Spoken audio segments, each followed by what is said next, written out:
El libro de Daniel. La historia se desarrolla justo después del primer ataque de Babilonia a Jerusalén. Ellos habían saqueado la ciudad y su templo y se habían llevado a los israelitas al exilio. Entre ellos estaban 4 hombres de la familia real de David: Daniel, a quien después se le llama Beltsasar, y sus 3 amigos, a quienes probablemente conoces por sus nombres babilonios: Sadrach, Mesach y Abednego. El libro cuenta acerca de sus luchas por mantener la esperanza en la tierra de sus conquistadores. A primera vista, el diseño del libro parece bastante simple. Los capítulos del 1 al 6 contienen historias acerca de Daniel y sus amigos en Babilonia, mientras que los capítulos del 7 al 12 contienen las visiones de Daniel acerca del futuro. Pero esta forma del libro en 2 partes se hace aún más interesante por otra característica de su diseño: el lenguaje del libro. Comienza en hebreo, el idioma de los israelitas, pero los capítulos del 2 al 7 están escritos en arameo, un lenguaje primo del hebreo que se hablaba ampliamente entre los imperios antiguos. Pero luego, en los capítulos del 8 al 12, el libro vuelve al hebreo. Este diseño muestra cómo los capítulos del 2 al 7 son una sección coherente, pero también resalta la importancia de los capítulos del 2 al 7 para entender los capítulos posteriores. Profundicemos un poco. El capítulo 1 presenta la tensión básica de la primera parte del libro. Daniel y sus amigos son muy sabios y capaces, y son reclutados para servir en el palacio real de Babilonia. Pero ellos son presionados para abandonar su identidad como judíos, viviendo y comiendo como babilonios, y violando las leyes alimentarias judías que se encuentran en la Torá. Así que ellos se niegan, y ellos eligen la fidelidad a la Torá, lo que los pone en peligro. Pero Dios los libra y ellos terminan siendo exaltados por el rey de Babilonia. Después de esto, comienza la sección en arameo, la cual verás que tiene un diseño simétrico que es realmente genial. Primero, el rey de Babilonia tiene un sueño y resulta ser que solo Daniel puede interpretarlo. Se trata de una gran estatua hecha de 4 tipos de metal. Y esta simboliza una secuencia de reinos, y la cabeza es Babilonia. Pero luego, una enorme roca llega volando y quiebra la estatua, y la piedra se convierte en una enorme montaña. Ahora, este sueño es la primera de muchas visiones simbólicas del libro, y presenta la narrativa básica de todas ellas. Daniel dice que la estatua representa una serie de reinos humanos que seguirán al de Babilonia, y que todos estos reinos llenarán el mundo de Dios con violencia.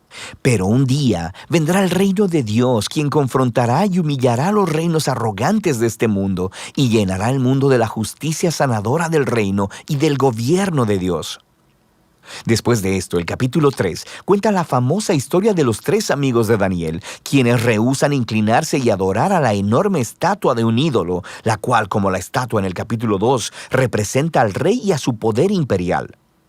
Así que los amigos son perseguidos y arrojados en un horno de fuego, pero Dios los libra de la muerte, y ellos son exaltados por el rey, quien ahora reconoce a su Dios como el único Dios verdadero.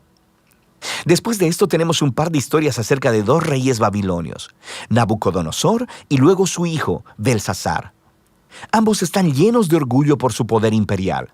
Y así como en el capítulo 2, Dios les advierte a ambos a través de sueños y luego por visiones, los cuales, al igual que en el capítulo 2, solo Daniel puede interpretar.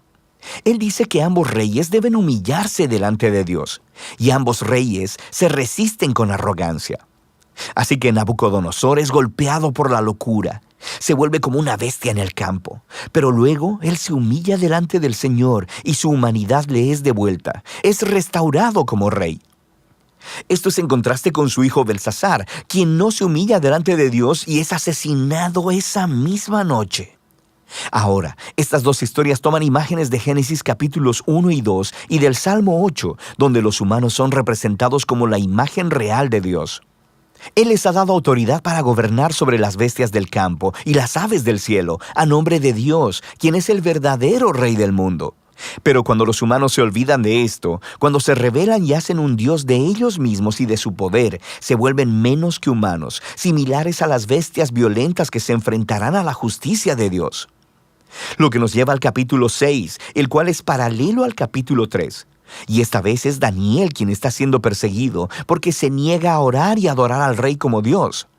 Y así como sus amigos, él es sentenciado a muerte y arrojado en un foso de leones, pero Dios lo libra de las bestias. Y como a sus amigos, el rey exalta a Daniel y adora a su Dios, lo que nos lleva al capítulo 7.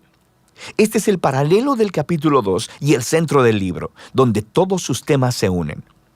Es otro sueño, pero esta vez es un sueño de Daniel, e irónicamente él no puede entender el sueño hasta que un mensajero angelical se lo explica. Él ve una serie de 4 bestias, una como león, una como un oso y luego una como un leopardo alado. Cada una de ellas simboliza un reino arrogante. Y al final de todas está una superbestia identificada como un imperio realmente malvado que tiene muchos cuernos, un símbolo común para los reyes en el Antiguo Testamento. Y hay un cuerno específico que es una imagen de un rey arrogante que se exalta a sí mismo por encima de Dios y persigue al pueblo de Dios. Ahora, el pueblo de Dios es simbolizado por una figura llamada el Hijo del Hombre, quien es una imagen tanto del pueblo del pacto de Dios como del rey procedente del linaje de David. Pero luego, de repente, Dios, quien es llamado el Anciano de Días, viene y se sienta sobre su trono. Él destruye a la superbestia y exalta al Hijo del Hombre sobre las nubes desde donde Él viene a sentarse a la diestra de Dios y a compartir con Dios el gobierno sobre las naciones. Ahora, podemos mirar hacia atrás y ver cómo todas estas historias de la primera mitad encajan como un todo. Las 3 historias de fidelidad a pesar de la persecución se supone que den esperanza al pueblo sufriente de Dios entre las naciones. Ellos sufren porque los reinos humanos se han rebelado contra Dios y se han convertido en bestias. Así que estas visiones exhortan a la paciencia, que el pueblo de Dios debe esperar a que Él traiga su reino y gobierno sobre nuestro mundo y vindique a su pueblo sufriente. Pero también hacen que surja la pregunta de cuándo Dios hará esto, y eso es lo que estas 3 visiones finales se disponen a explorar.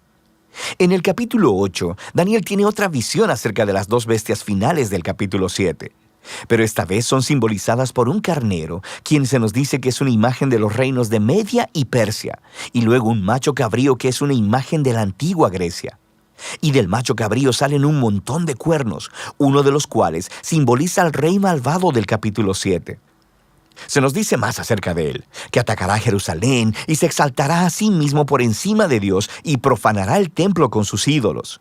Sin embargo, al final, él será destruido por Dios, quien exaltará a su pueblo y a su reino. Ahora, a nivel del capítulo 9, Daniel está muy confundido, especialmente respecto de cuándo sucedería todo esto. Así que consulta el rollo del profeta Jeremías, donde Dios dice que el exilio de Israel solo duraría 70 años. Así que para Daniel, los 70 años están por terminar, por lo que le pide a Dios que cumpla su promesa pronto. Pero un ángel viene y le informa que el pecado y la rebelión de Israel han continuado. Así que su tiempo en el exilio y la opresión continuarán, y su duración será 7 veces más larga de lo que Jeremías previó. Daniel está profundamente turbado por esto y tiene una última visión. Se nos muestra la misma secuencia de reinos: Persia, luego Grecia y Alejandro el Grande, seguido de reyes menores. Todo esto conduciendo al último rey, el rey del norte, quien invadirá Jerusalén, pondrá ídolos en el templo y se exaltará por encima de Dios. Pero luego, de repente, este rey cae en la ruina. Ha habido mucho debate acerca de a qué se refieren todas estas visiones. Muchos ven una clara conexión con los ataques del rey sirio Antíoco en el 160 a.C. Él mató a muchos judíos fieles en Jerusalén y colocó ídolos en el templo.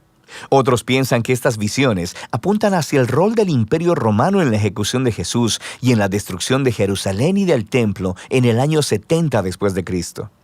Y otros más creen que será cumplida en eventos futuros que sucederán cuando Jesús regrese. Ahora, el problema es que los símbolos y los números no encajan perfectamente con ninguna de esas posturas, pero abren la posibilidad de que, en un sentido, todas estas interpretaciones tengan razón. El libro de Daniel ha sido diseñado para ofrecer esperanza a todas las generaciones futuras del pueblo de Dios. Lo hizo en los días de Antíoco y lo ha hecho después también.